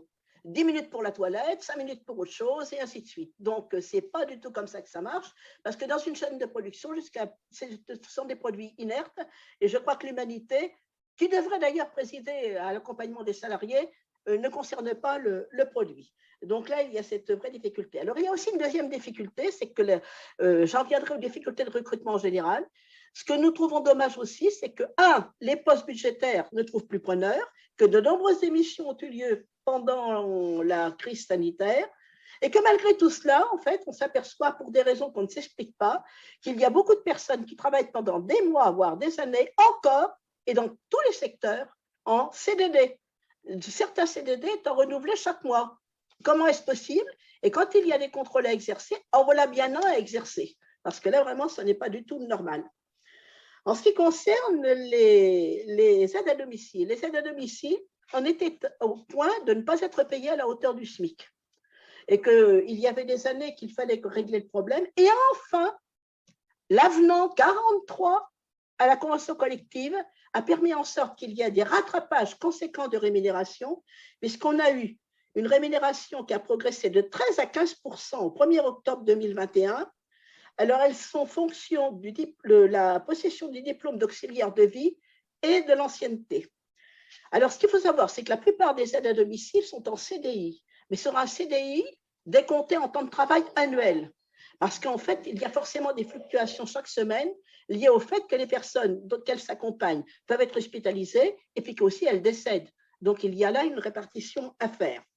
Alors, il y a aussi les deux cas de figure, du temps partiel imposé, mais il y a aussi du temps partiel choisi, parce que les conditions de travail sont tellement dures que la situation n'est pas tenable. Alors donc, pour les aides à domicile, il y a aussi un autre problème. On leur fait beaucoup utiliser leur véhicule personnel, soit on leur donne des indemnités kilométriques, mais compte tenu de l'évolution de l'essence, ces indemnités kilométriques vont devoir être revues et c'est urgent. Donc, elles utilisent beaucoup leur véhicule personnel pour accompagner les personnes, ce qui veut dire qu'elles n'ont aucune aide en plus pour acheter un véhicule, pour l'entretien. Donc ça n'est pas du tout normal. Bon. Donc, alors, pour bien comprendre qui paie quoi, en ce qui concerne les EHPAD, c'est donc l'ARS, c'est la dotation soins qui paie les personnels soignants des EHPAD qu'on évoquait tout à l'heure. Pour les personnels des EHPAD qui sont les agents de service hospitalier, ce sont vos tarifs hébergement qui les paient. Bon. En ce qui concerne le domicile, ce sont les départements qui négocient avec les services d'aide à domicile le niveau de rémunération à l'heure qui va leur être donné pour rendre le service. Donc, on aboutit à quoi? On aboutit à ce qu'il y ait des départements, la décentralisation fait que chaque département s'administre, et donc il y a des différences entre les différents départements. Voilà, je pense vous avoir posé la problématique, tout n'est pas réglé. Claudette, c'est vrai qu'on pourrait continuer. D'ailleurs, comme nos autres amis intervenants, et encore une fois, toutes les fiches sont disponibles sur le site de la FNAPAF, fnapaf.com. On le mettra à la fin de la réunion si ce n'est pas noté pour tout le monde. Et nous enchaînons alors là tout de suite sur la question des financements, qui évidemment, comme on l'a déjà entendu, c'est une question majeure, une question remise à plus tard depuis X années. Alors, nous allons entendre Philippe Trousselard, si tu veux bien. Et une des questions qu'on s'est posées, c'est sur les assurances dépendance. Ça, c'est un sujet un peu chatouilleux qui peut intéresser beaucoup de monde. La question est, les assurances dépendance tant prônées à une époque, ont-elles fait leurs preuves? Philippe. Non, merci Joseph et bonjour à tous et bonjour aux personnes d'Occitanie. Alors, les contrats dépendants sont des contrats souscrits par des personnes qui finalement ont pensé faire confiance à ce type d'assurance qui était à une certaine époque et qui est encore aujourd'hui le seul à exister. Alors, ces souscripteurs étaient très soucieux, en cas de leur éventuelle perte d'autonomie, de se protéger par rapport à leur patrimoine, mais aussi d'apaiser les contraintes financières, les leurs et celles de leurs proches. Mais ces conditions de souscription se révèlent et se sont révélées très contraignantes au fil du temps. Alors, je prends quelques exemples. Très souvent, une très forte augmentation des cotisations, jusqu'à plus de 100% sur 8 ans. On a l'exemple du contrat Protectis Autonomie de la Banque Postale Prévoyance, avec par exemple une cotisation mensuelle en 2008 qui était de 65 € mensuels et qui est passée en 2021 à 136 € pour une rente mensuelle assurée de 1 650 € en cas de GIR 1, GIR 2 et de 990 € en cas de GIR 3. Alors, de telles augmentations deviennent incompatibles avec finalement le montant de retraite, puisqu'on se retrouve en retraite lorsqu'on continue de payer, souvent réduit et montante, et qui n'augmente pas. Un montant total des versements à perte, souvent très important, jusqu'à 16 000 € sur 10 ans, voire plus. Des conditions de déclenchement qui sont liées à des critères de financement qui sont peu lisibles, voire même non respectés, tels que les niveaux GIR, qui sont pourtant reconnus, parfaitement définis, dans le cadre de l'allocation personnalisée d'autonomie. Résumons-nous en disant que tout est fait pour perdre le souscripteur dans les méandres des conditions. Alors, ces conditions de financement, on peut voir aussi qu'elles elles ne correspondent finalement pas systématiquement à un placement en EHPAD, voire à des conditions d'aide à domicile, car une entrée en EHPAD n'est par exemple pas obligatoirement liée à un niveau GIR 3. Alors, la conclusion, l'utilité de ces assurances dépendance est désormais contestée.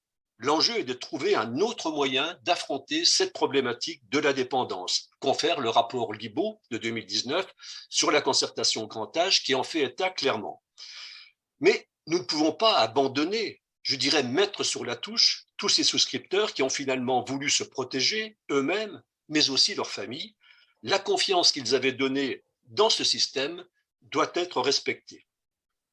Alors, en parallèle d'une nouvelle stratégie à définir, l'État se devrait d'agir auprès des assureurs de ces contrats en cours afin que les souscripteurs soient toujours dignement respectés. Par exemple, définir les règles communes de déclenchement, s'accorder sur un processus de gestion lisible et partagé entre les assureurs, à l'instar du constat amiable en automobile, par exemple, définir un organisme de recours national indépendant, autre que la médiation assurance, qui n'a pas l'expertise nécessaire et se soumet aujourd'hui à la proposition de solution de contentieux qui est exprimée par l'assureur.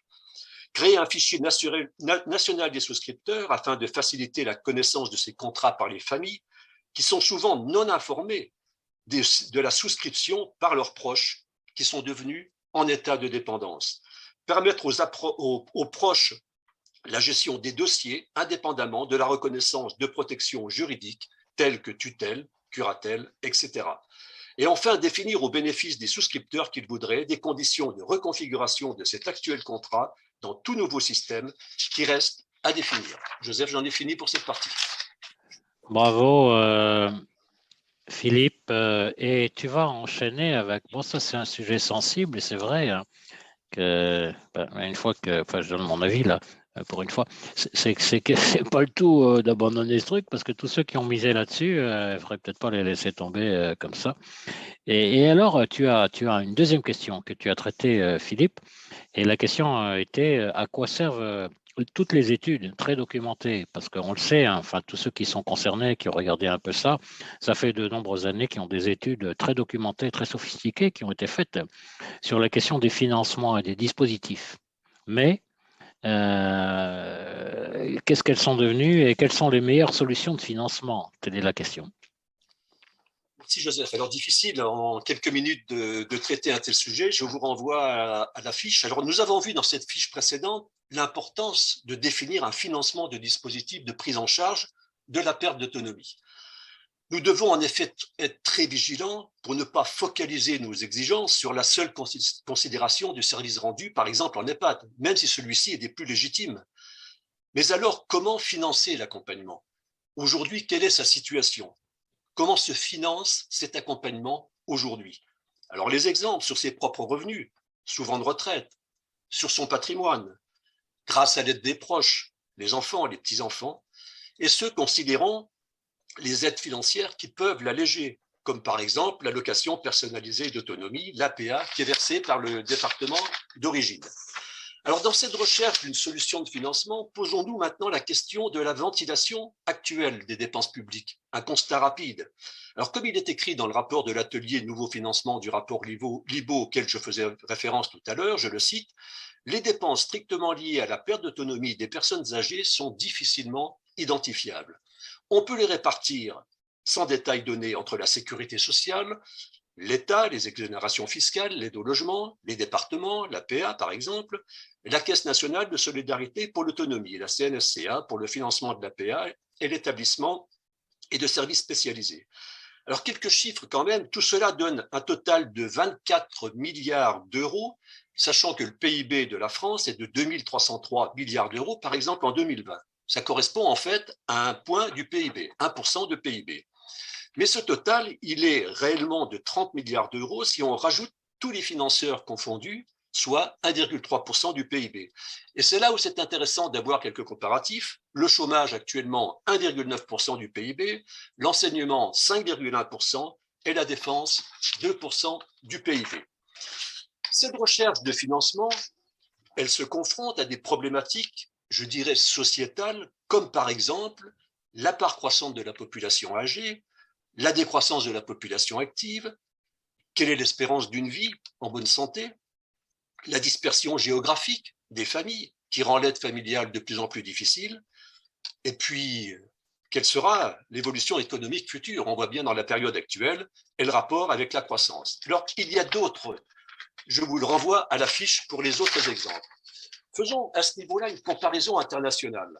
Très rapidement, en Allemagne, l'assurance dépendance est obligatoire avec une cotisation fonction du revenu. Par exemple, 3,05% de rémunération au 1er janvier 2019. En Suède, en Finlande, au Danemark, la prise en charge des personnes âgées relève de municipalités. Au Royaume-Uni, les maisons de retraite sont presque toutes privées. 3% de public et 13% relèvent du privé non lucratif. Alors résumons-nous, au Royaume-Uni, ceux qui ne peuvent pas payer doivent finalement vider leurs économies pour obtenir une place. Dernier exemple, il y en a d'autres, la Norvège qui vient, par exemple, de reprendre en charge les EHPAD privés. Maintenant, abordons les scénarios de financement. Commençons par les scénarios de financement public. Alors, il peut y avoir les financements, ce qu'on appelle les financements à prélèvement obligatoire constant. Ils dépendent de prévisions bien optimistes, encore une fois dans cette période actuelle que nous vivons, par exemple de l'extinction de la dette sociale, d'une affectation d'excédents futurs de la sécurité sociale, d'une mobilisation du fonds de réserve des retraites. L'autre type, le financement par une hausse de prélèvement obligatoire, l'exemple de la belle journée de solidarité, la hausse de la fiscalité sur les successions, et enfin le financement par une assurance publique obligatoire, qui est une proposition qui a reçu la faveur de notre fédération, la FNAP-AF. Alors ces cotisations, elles sont en fait basées sur le revenu selon les grands principes de l'assurance maladie. Je cotise selon mes moyens et je reçois selon mes besoins. 100% de cotisants et 2,6% de bénéficiaires. On peut dire que c'est un système performant pour des cotisations minimes réglées dès le premier salaire de toute personne, en fait. Alors, les scénarios de financement privé, des assurances dépendantes, je ne reviens pas dessus, on en a parlé, la maturation de l'assurance privée, une inclusion, par exemple, d'une garantie complémentaire dans les contrats d'assurance complémentaire santé. Les prix sont inconnus, les prix évoluent. Je dirais que c'est une forme de business de l'assurance santé. La mobilisation du patrimoine financier et immobilier des ménages, des produits d'épargne dédiés, un recours au marché viager traditionnel. Résumons-nous sur cet aspect en disant qu'une majorité devra certainement, finalement, se priver d'une transmission de son patrimoine aux générations futures. Alors, quelle est la conclusion et quelle est notre conclusion sur cette question de financement? La FNAP-AF considère que ce cinquième risque, parce qu'on parle de cinquième risque, celui qui consiste à ajouter une branche dédiée au risque des dépendances, notamment liée à l'avancée en âge et à la perte d'autonomie, doit être couvert en continu. La FNAP-AF est favorable à une assurance autonomie publique obligatoire. Osons dire que tout objectif de gestion libérale dans ce domaine n'est plus acceptable, que la puissance publique doit pleinement jouer son rôle dans ce cinquième risque. Pour conclure, la considération de ce cinquième risque doit en fait correspondre, comme toute autre dépense publique, à identifier un pourcentage du produit intérieur brut. Voilà, j'ai terminé, Joseph. Philippe, merci pour cette intervention très très claire. Encore une fois, donc visible sur le site avec des éléments encore plus documentés et des chiffres que tu as posés. Merci à toi. Il nous reste une dernière fiche à voir, une dernière question qu'on s'était posée dans la partie des financements. Une question importante et d'actualité. Convient-il de lier dépendance et réforme de retraite? On sait qu'il y a une réforme des retraites dans l'air, on en entend parler, et la dépendance avec ça. Claudel Brialix, quels sont les points les plus importants là-dessus? Qu'est-ce que tu dis? Cette réforme des retraites liée à la dépendance, dans mon introduction, je l'ai dit, vous n'aurez pas la dépendance si vous ne faites pas la réforme des retraites. Bon, alors, tout simplement déjà mettre en miroir le niveau des retraites actuelles et le niveau des rémunérations, le niveau des charges lorsqu'on est en EHPAD. Alors, les chiffres que je vous donne sont tirés d'études de services publics et ils datent de fin 2019. Alors, retraite, pension moyenne pour l'ensemble de la population, 1 390 €. Pension moyenne pour les femmes, 835 €. Dans un couple, pension moyenne, 2 625 €. Et on notera que le pouvoir d'achat des retraites, et c'est l'INSEE qui le dit, entre 2010 et 2021 a baissé de 7%. En face, combien devons-nous aligner en euros pour payer nos EHPAD? En public et associatif, niveau 2019, je peux vous dire que les prix ont changé, 1 740 € mensuels. Privé commercial, 2 550 € mensuels. Alors, bien évidemment, tout ça, ce sont des moyennes. Donc, alors, si vous mettez en miroir, même si ce sont des moyennes, on voit déjà qu'il y a beaucoup de choses qui ne collent pas. Bon. Alors, une réforme des retraites, quand on nous dit effectivement si on doit augmenter les retraites, les basses retraites, c'est extrêmement bien, mais une réforme des retraites globale pour soi-disant, en fait, ça nous met un doute, d'autant que le report en particulier de l'âge d'ouverture des droits à retraite reportant, c'est une chose, rappelez-vous, qu'en 2017, le président Macron, candidat président aujourd'hui, avait complètement exclu et qui a évolué au fil du temps. Donc, si on fait un allongement de la durée d'activité, les aidants vont être disponibles beaucoup plus tard. Donc, comment accompagner les personnes qui auront besoin au niveau des aidants? Le problème se pose, il faudra absolument ne pas toucher à la pension de réversion. Vous avez vu la pension des femmes. Cette pension, souvent d'ailleurs, c'est la pension de réversion, parce qu'en fait, elles n'ont pas… Alors, ça va être moins vrai maintenant, parce que plus de femmes ont eu d'activité, mais quand même, les femmes ont des carrières heurtées, des carrières incomplètes, avec des décotes importantes. Donc, la difficulté, c'est qu'on peut constater que le montant actuel des retraites est déjà bien inférieur au tarif mensuel d'hébergement. Et pour un couple, lorsque l'un des deux rentre en établissement, donc 2 625 € de moyenne, eh bien l'autre n'a pratiquement pas de reste à vivre, hein, puisque en fait, c'est tout consommé presque par le placement en EHPAD. Les projections d'évolution des retraites risquent d'aggraver donc le montant, l'écart entre leur montant et les tarifs hébergement. Alors, comment aussi poser une réforme des retraites alors que les projections du Conseil d'orientation des retraites ne le préconisent pas? Je vous invite à le consulter, c'est très bien développé. En particulier, ce rapport du Conseil d'orientation des retraites prend en compte deux choses. C'est que l'allongement de la durée de la vie dont on dit qu'il va être sans cesse en développement, eh bien, ma foi, pour eux, les évolutions écologiques, les problèmes de maladie et autres, et tout simplement le résultat de la surmortalité liée au Covid, mais peut-être aussi à d'autres virus à venir, rebat complètement les cartes dans ce domaine. Alors, l'urgence absolue, mais ça veut dire ce qui a été préconisé dans le rapport Libault, mais d'ailleurs de façon insuffisante, c'est qu'il faut absolument revoir le montant des tarifs hébergement des EHPAD, car les familles ne peuvent plus les assumer.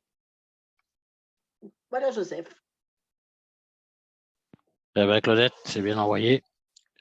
Alors, du côté des commentaires, quelques éléments sans vouloir trop rallonger. Thierry, qu'est-ce que tu observes qui pourrait être commenté de ce que nous disent nos participants?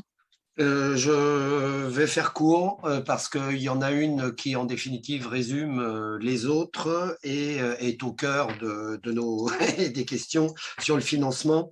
C'est où en sont les travaux sur la cinquième branche autonomie. Où est-ce qu'on en est, puisqu'il y a eu différents apports qui ont été faits au travers de différentes interventions.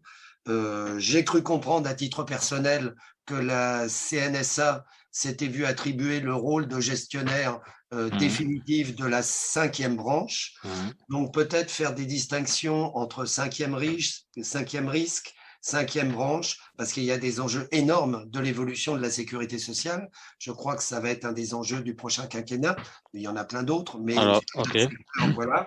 Donc, si parmi les copains du national, il y en a qui sont le plus performants pour répondre à cette question, je vous donne la parole. Merci Thierry sur cette question qui a déjà été évoquée. Claudette ou quelqu'un d'autre qui veut parler de ça? Oui, Philippe. Lucien peut peut-être parler un peu. Philippe a levé la main, par exemple. Oui, merci. Moi, ce que je voulais simplement donner comme exemple, alors ma réponse ne va pas être précise, mais il y a un dernier rapport qui a été sorti le 17 mars 2022, c'est-à-dire il y a moins de 15 jours. Ce rapport m'a été informé directement d'ailleurs par Dominique Libaud, avec lequel je suis quelque peu régulièrement en contact, qui s'appelle « Vers un service public territorial et de l'autonomie », à nouveau un rapport de qualité, et je dirais que sa lecture montre bien que le problème est posé sans qu'on ait encore de solution très claire. Donc le cinquième risque, pour moi, et je n'engage que moi dans ce que je dis là, il est identifié, il y a des recherches qui sont faites, mais on est toujours au même niveau. Il n'y a, à mon avis, pas de déblocage de cette cinquième branche. Merci Philippe. Je confirme, c'est-à-dire qu'effectivement, en fait, on a balancé le cinquième risque comme ça, alors que le contenu n'était pas défini, le périmètre non plus, et le financement, en fait, c'est quoi? Ben, c'est ce qui a été mis en urgence dans la loi de financement de la sécurité sociale pour tout simplement budgétiser les dépenses liées d'une part aux accords du Ségur et d'autre part aux surcoûts qui ont été générés par le Covid, donc la pandémie. Donc, en fait, on en est toujours là et il faut un scandale pour que les choses bougent un peu, mais le scandale qui a bougé, là, dernièrement, porte sur les EHPAD privés, mais ne revient pas toujours sur ces problèmes de fond.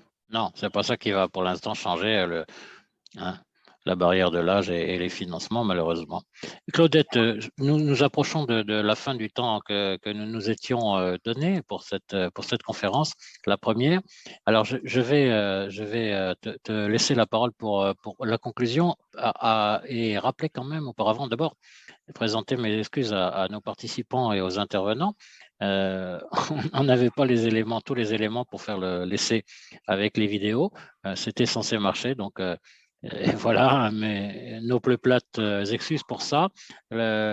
C'est quand même très intéressant et réconfortant de savoir que les vidéos, elles sont en ligne ou elles seront en ligne. Il y en a déjà une, je crois, et sur le site. Donc, vous pouvez les consulter. Elles sont très intéressantes. Vous ne perdrez pas votre temps en les regardant. Autre remarque sur les commentaires. Donc, merci à Thierry qui a suivi ça de près et fait des réponses, j'ai vu, à la volée en avançant. Et il y aura un travail ultérieur qui sera fait. Je te passe la parole, Claudette, pour conclure cette séance. Eh bien, je voudrais d'abord remercier tous les auditeurs de nous avoir écoutés. Il me semble qu'ils sont restés nombreux. Il est vrai que là, ce n'est qu'une approche très superficielle de l'ensemble des problématiques, mais comme Joseph l'a dit, vous allez retrouver sur le site. Et je pense que nous aurons l'occasion de continuer à faire ce type d'information que j'appelle souvent aussi travail d'éducation populaire en direction des populations. C'est la deuxième phase que nous devons aussi développer. Donc, merci aussi aux intervenants qui ont beaucoup travaillé. On s'est bien concerté et je trouve qu'on a fait un travail d'ensemble qui était agréable à faire et qui nous a, je crois, tous enrichis de multiples façons. Je voulais attirer l'attention sur l'organisation des usagers.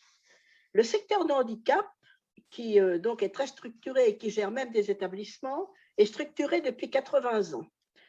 Il a fallu la canicule de 2003 pour qu'on commence à voir émerger une organisation des usagers.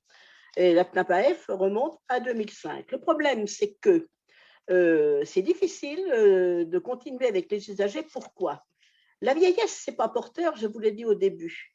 Et que ma foi, on va, quand on a un problème, rejoindre une association, une structure pour se faire aider quand on a besoin d'un accompagnement pour une personne que l'on suit. Mais la personne décédée, eh bien, ma foi, on s'empresse d'oublier, non pas la personne, mais l'organe qui vous a aidé. Et en fait, on ne se sent pas préoccupé parce qu'on ne se sent pas concerné. Et ça, c'est bien dommage. Or, c'est un engagement continu et de longue durée que nécessite ce secteur. Il faudra regarder la vieillesse bien en face, même si cette projection vers la fin de vie est angoissante. Et tous ceux autour de l'écran que vous avez vu, nous avons tous des cheveux blancs, donc nous la regardons tout particulièrement en face. Pour être entendu, il faut être regroupé et engagé. Sans cela, nous ne serons pas audibles. Et c'est possible si tous avec nous, vous le décidez. Et je terminerai par une citation de Bertolt Brecht. Les gens qui se battent peuvent perdre. Les gens qui ne se battent pas ont déjà perdu. Bravo. Merci. Mesdames, Messieurs, comme c'est moi le programmeur de cette réunion, c'est à moi qui revient de fermer cette réunion. Donc, ne vous inquiétez pas, ça sera peut-être brutal. Je vais fermer la conférence. Un grand merci encore. Non, Joseph, la ferme surtout pas. Je fais un copier-coller de toutes les remarques sur le chat. Laisse-moi un petit moment. Je crois qu'on peut les récupérer par ailleurs, mais vas-y voir. J'avais commencé. Vas-y. Alors. Je l'ai fait pour ce qui me concerne. Hein. Ça marche. On l'aura à deux au moins. D'accord, ok, ouais. Tu me fais signe quand je peux fermer, Thierry. D'accord. J'enregistre. Et que les autres personnes n'écrivent plus, c'est plus la peine. Et il y en a des pages. Oui, c'est bien. Ça, c'est bien. Ça, c'est bien. Merci, belle soirée, c'est sympa. Merci à tous les participants. Merci à tous. Voilà, c'est sympa. C'est bon? Oui, il faut répéter peut-être que les vidéos qui sont quand même d'une importance capitale sont donc sur le site, qu'elles vont s'y trouver. Oui, indiqué. C'est indiqué. Puis nous avons les adresses des personnes qui nous ont fait l'honneur et le plaisir d'être avec nous. Donc, on pourra leur envoyer les éléments encore à eux personnellement. Merci à tous. Je ferme. Vas-y, c'est bon. Salut tout le monde.